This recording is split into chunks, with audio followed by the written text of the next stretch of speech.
E para saber como essas indicações para o Banco Central afetaram o mercado, nós vamos conversar a partir de agora com o economista André Perfeito, a quem agradecemos demais pela participação. André, seja muito bem-vindo mais uma vez aqui à Jovem Pan News. Para comentar esse assunto tão importante. Pois é, o quanto essas indicações para o Banco Central mexeram, impactaram no fechamento do mercado no dia de hoje. E, claro, queria saber o que você achou do nome de Gabriel Galípolo para a Diretoria de Política Monetária do Banco Central.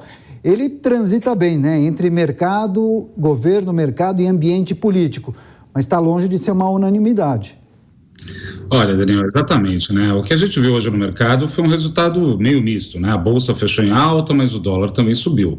Esse dólar em alta, é verdade, subiu 1,38, 5,01, né, no final das contas, reais por dólar. É uma indicação talvez de algum certo desconforto. Mas o que a gente viu foi que a perspectiva de juros caiu, né, também no Brasil, e isso daí também ajudou empresas menores. A gente viu algumas empresas menores indo um pouco melhor agora. Particularmente, né, o Gabriel Galípolo, né, tem se mostrado alguém muito hábil no sentido político, né? Isso que tem chamado a atenção, né? O Haddad abriu mão de alguém de extrema confiança dele, né? Para ir para lá, né? A gente pode ver isso como uma interferência de um lado, no sentido de que é alguém muito próximo do governo, mas também é um gesto de doação também de alguém que vai tentar construir isso, né? O Galípolo, junto com o secretário de Política Econômica, Guilherme Santos Mello, tem sido os principais artífices da ideia do arcabouço fiscal. Então, eu acho que no meio dessa confusão toda, vamos ser francos, né, Daniel? Desde o início do ano começou essas rusgas entre o Palácio do Planalto e o Banco Central, que subiu o tom muito além do necessário essa discussão, né? O presidente insiste, eu entendo a motivação política dele fazer isso, enfim, né? Mas o Galípolo é nitidamente da turma do deixa disso, por assim dizer, né? Alguém que vai querer construir pontes. E a ida dele para o Banco Central não necessariamente quer dizer que vai cair os juros por conta dele. Eu acho que os juros vai cair porque até o Focus já fala que vai cair os juros, não é exatamente isso. Mas, sem dúvida nenhuma, ele vai começar a introduzir outros assuntos, né, dentro da pauta do Copom. Perfeito. Agora, é importante também a gente destacar que esse perfil do deixa disso, mais moderado, mais técnico, nos levam a crer que dificilmente ele vai querer atender todos os anseios imediatistas do presidente da República, mas talvez a partir disso ele consiga iniciar um processo de redução da taxa de juros. Você apostaria que essa mudança venha para pressionar, de certa maneira, ainda que de maneira discreta, o Banco Central, e você entende que essa redução poderia acontecer ainda neste ano? A redução dos juros deve acontecer esse ano, e de novo, não tem a ver exatamente com pressões do Banco Central, do presidente Lula em cima do Banco Central. O próprio mercado, já há bastante tempo, e apesar da piora recente das expectativas, continua achando que há espaço para cortar a taxa de juros. Então, sim, vai cair.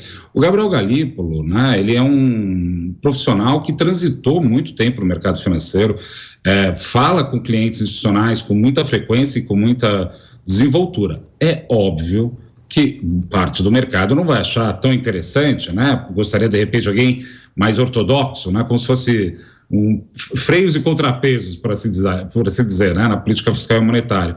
Só que, dentro da decisão eleitoral, né? A orientação é um pouco mais essa, né? Não tem jeito. E dentro dos nomes possíveis, o próprio Campos Neto, né, sugeriu, né, segundo falou, né, o ministro Fernando Haddad, o nome do próprio Galípolo. Eu acho que ele é um ótimo nome, na verdade, porque ele pode tentar colocar essa bola no chão, por assim dizer. Está tendo um debate muito estéril sobre política monetária no Brasil, talvez ele consiga trazer um pouco mais de racionalidade para esse assunto.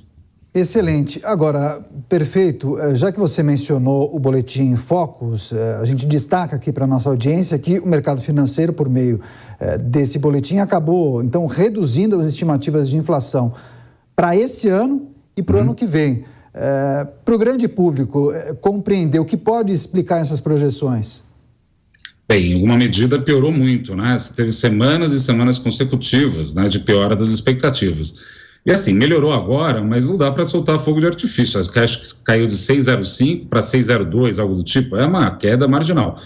Vamos ver se confirma isso, né? O governo tem feito um esforço que não é irrelevante, é uma coisa que passa às vezes um pouco despercebido da grande audiência, porque é um assunto muito mais técnico, né? que, por exemplo, né, eles reoneraram em parte a gasolina, que era uma questão que foi feita no governo passado por uma questão da guerra, né? Enfim, tem algumas pessoas que criticam, que foi muito perto do pleito eleitoral, mas, tirando isso, você teve um motivo concreto. Teve a guerra da Ucrânia, que jogou o preço do petróleo para cima e desoneraram, reoneraram em parte. E isso daí é importante porque tira do médio prazo dúvidas a respeito da inflação. Outra coisa que eles fizeram, a questão do ICMS de energia elétrica, foi reintroduzida a taxa de distribuição e de transmissão, o que era um problema mais para frente, mas eles já trouxeram agora. E também tem outra questão que eu acho que não é irrelevante, né? Hoje foi divulgado o GPDI, veio deflação de 1%. A gente também está com um índice de preço ao consumidor ainda em altas mensais, não está tendo deflação esse índice, mas está com uma alta menor. Então isso tudo vai encaixando para o cenário que o mercado imagina, né? Que, de fato, tem espaço para cair.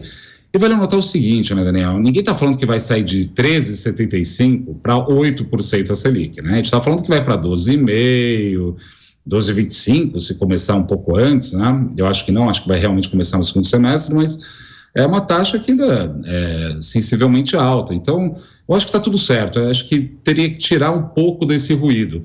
E o presidente Lula, ao indicar agora um diretor no Banco Central, talvez vai coincidir bem com a queda da taxa de juros, o que vai fazer para o presidente Lula ter o bônus de falar, tá vendo, eu fui lá e mexi, né? Claro que o Lula não vai admitir isso nem sob tortura, mas é óbvio que tem esse jogo político por trás, né? A gente seria ingênuo se não imaginasse. Como o presidente do Banco Central vai poder falar, olha, eu segurei todo o tempo que pude e agora tem espaço para cair. Enfim, esse jogo político de ambas as partes, claro que o presidente Lula mais do que o Campos Neto, é que o Campos Neto insistiu muito a ideia de que ele poderia subir a taxa de juros, que é óbvio também, né? Mas enfim, eu acho que pode encontrar um bom tom. Eu acho que eu fiquei feliz com essa decisão do Gabriel, lembrando que quem é o presidente é o Lula, então as outras possibilidades podiam ser bem menos agradáveis para o mercado, por assim dizer. Sem dúvida alguma. É isso, a nossa economia em análise. Conversamos com o economista André Perfeito, a quem mais uma vez agradeço pela participação. André, boa noite, boa semana e volte mais vezes aqui à Jovem Pan News. Eu agradeço, um abraço a todos. Até a próxima.